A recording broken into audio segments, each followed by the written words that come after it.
અમદાવાદ મિત્ર ન્યૂઝની ટોપ 10 ખબરોમાં આપનું હાર્દિક સ્વાગત છે। અમદાવાદમાં પાર્વતી જાદવ હોસ્પિટલમાં દાનમાં આપેલા મશીનો ટોરેન્ટ કંપનીના કર્મચારીઓ પોલીસે સાથે રાખીને બંધ કરાવ્યા। અમદાવાદના નરોડા વિસ્તારમાં છેલ્લા 10 વર્ષથી ચાલતી પાર્વતી જાદવ હોસ્પિટલમાં 25 નવેમ્બરથી સીટી સ્કેન અને MRI મશીન બંધ છે। તો ટ્રસ્ટીઓના જણાવ્યા મુજબ 25 નવેમ્બરના રોજ ટોરેન્ટ કંપનીના કર્મચારીઓ પોલીસને સાથે લઈને આવ્યા હતા અને મશીન બંધ કરી દીધા હતા। પાર્વતી જાદવ હોસ્પિટલ ટ્રસ્ટ સંચાલિત હોસ્પિટલ હોવાથી ગરીબ દર્દીઓ માટે સંખ્યામાં અહીં સારવાર અર્થે આવતા હોય છે, ત્યારે મશીન બંધ હોવાથી ગરીબ દર્દીઓને રિપોર્ટ કરાવવા માટે બીજી હોસ્પિટલમાં જવું પડે છે। પરિણામે દર્દીઓને ભારે હાલાકીનો સામનો કરવો પડી રહ્યો છે।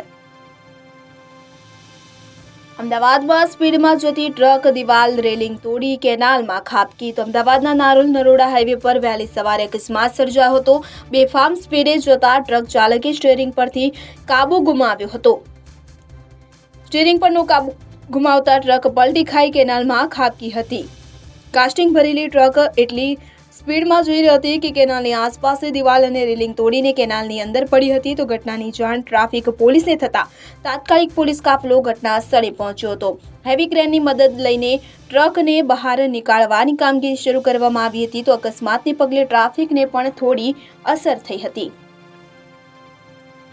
એસીમાં ગેસ પૂરતા કોમ્પ્રેસર ધડાકા સાથે ફાટ્યો। અમદાવાદ આણંદનગર સાંગ્રેલા આર્કેડમાં દુકાન નંબર 14ની પાછળ આવેલા એસીમાં એક યુવક ગેસ ભરવાનું કામ કરી રહ્યો હતો। તે સમયે અચાનક કોમ્પ્રેસરમાં બ્લાસ્ટ થતા ભડકો થયો હતો, જેથી યુવકના મોઢાના ભાગે ગંભીર ઇજાઓ પહોંચતા યુવકનું ઘટના સ્થળે જ મોત નીપજ્યું। તો આ મામલે આનંદનગર પોલીસે અકસ્માતી મોતનો ગુનો નોંધી વધુ તપાસ હાથ ધરી છે।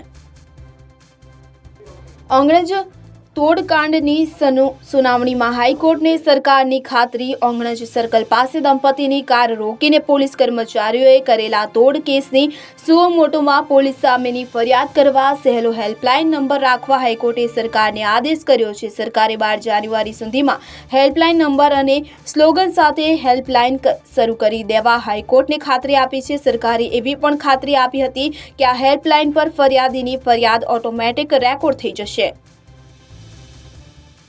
એમસી ગંદકીના સ્પોટ પર 300થી વધુ સીસીટીવી લગાવશે। તો અમદાવાદમાં જાહેર રોડ ઉપર ગંદકી કરનાર લોકો સામે કડક કાર્યવાહી કરવામાં આવી રહી છે। ત્યારે મ્યુનિસિપલ કોર્પોરેશનના સોલિડ વેસ્ટ મેનેજમેન્ટ વિભાગ દ્વારા જે પણ લોકો જાહેર રોડ ઉપર ગંદકી કરે છે તેની પાસેથી દંડ વસૂલ કરવામાં આવે છે, પરંતુ હવે આવા જાહેર રોડ ઉપર ગંદકીના સ્પોટ પર જો કોઈ કચરો નાખશે તો હવે ત્રીજી આંખ તેમના પર નજર રાખશે।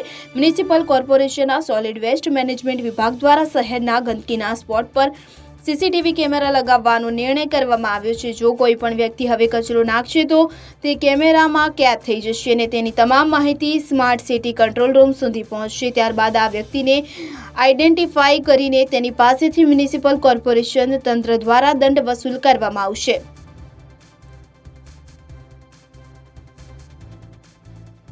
અમદાવાદ, વડોદરા, ગાંધીનગરમાં સીઆઈડી ક્રાઇમના દરોડા। ગુજરાતમાં વિદેશ જનારા લોકોને ખોટા ડોક્યુમેન્ટ બતાવીને વિઝા આપવાની લાલચ આપતું આખું રેકેટ સીઆઈડી ક્રાઇમની નજરે ચડ્યું હતું। ઘણા સમયથી આ વિઝા કૌભાંડની તપાસ ગુપ્ત રાહે ચાલી રહી હતી, ત્યારે સીઆઈડી ક્રાઇમની 17 ટીમે એક સાથે અમદાવાદ, વડોદરા અને ગાંધીનગરના વિઝા કન્સલ્ટન્ટના ત્યાં દરોડા પાડ્યા છે। હાલ સમગ્ર જગ્યાએથી કેટલાક મહત્વના ડોક્યુમેન્ટ મળ્યા છે, તેમજ તેમની ઓફિસના ડોક્યુમેન્ટમાંથી પણ કેટલીક વિગતો મળી છે, જે હાલ તમામ બાબતોનું પંચનામું ચાલી રહ્યું છે।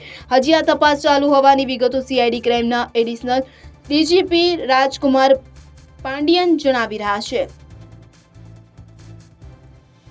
અમદાવાદ ફાયર બ્રિગેડના કર્મચારીઓ માટે હેલ્મેટ, લેધર, સેફટી શૂઝ સહિતના 38 લાખના સાધનોની ખરીદી કરવામાં આવશે। તો અમદાવાદ મ્યુનિસિપલ કોર્પોરેશનમાં ફાયર વિભાગમાં ફરજ બજાવતા કર્મચારીઓ અને અધિકારીઓ માટે આગ અકસ્માતની ઘટના સમયે બચાવ કામગીરી દરમિયાન પહેરવાના થતા સાધનોની ખરીદી કરવાની દરખાસ્તને મંજૂરી આપવામાં આવી છે। કોરોના બાદ ફાયર વિભાગના કર્મચારીઓ માટે નવા સાધનોની ખરીદી કરવામાં આવી છે।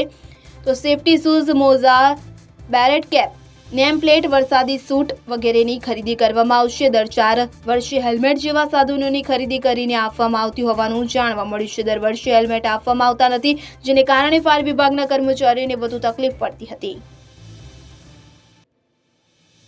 શહેરના પશ્ચિમ વિસ્તારમાં શનિવારે સાંજે અને રવિવારે સવારે પાણી કાપ કરવામાં આવ્યો તો જાસપુર ટ્રીટમેન્ટ પ્લાન્ટને સપ્લાય પૂરો પાડતા 66 કેવીના સબસ્ટેશનને યુજીવીસીએલ દ્વારા કામગીરીને કારણે બંધ કરવાનું હોવાથી શનિવારે સાંજે પશ્ચિમ વિસ્તારમાં પાણી પૂરું પાડી શકાશે નહીં તો રવિવારે સવારે પણ ઉપલબ્ધ જથ્થા મુજબ જ વિસ્તારોમાં પાણી મળી રહેશે તો પાણી કાપના કારણે પશ્ચિમ વિસ્તારના નાગરિકો એ શનિવારે સવારના પાણીના જથ્થાનો વપરાશ વધુ થશે। ટ્રાયલ કોર્ટ બાદ મેટ્રો કોર્ટે અરવિંદ કેજરીવાલની અરજી ફગાવી। ગુજરાત યુનિવર્સિટી બદનક્ષી કેસમાં અરવિંદ કેજરીવાલ અને સંજય સિંહની રિવિઝન અરજી સેશન કોર્ટે ફગાવી દીધા બાદ બંને ગુજરાત હાઈકોર્ટ પહોંચ્યા હતા, જ્યાં હવે 22 ફેબ્રુઆરી 2024ની મુદત પડી છે તો આ દરમિયાન 13 ડિસેમ્બરે મેટ્રો કોર્ટમાં ટ્રાયલની મુદત હતી કે જેમાં પુરાવા અને સાક્ષ્યો તપાસવાના હતા।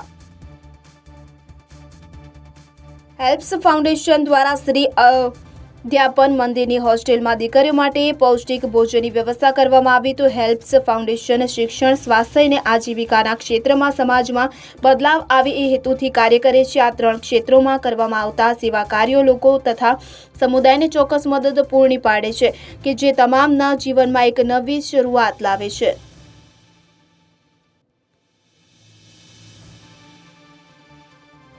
અહેમદાબાદ મિત્ર ન્યૂઝની યુટ્યુબ ચેનલને સબસ્ક્રાઇબ કરો અને બેલ આઇકોન જરૂરથી દબાવો, જેથી દરેક મહત્વના વિડીયોની નોટિફિકેશન તમને મળતા રહેશે।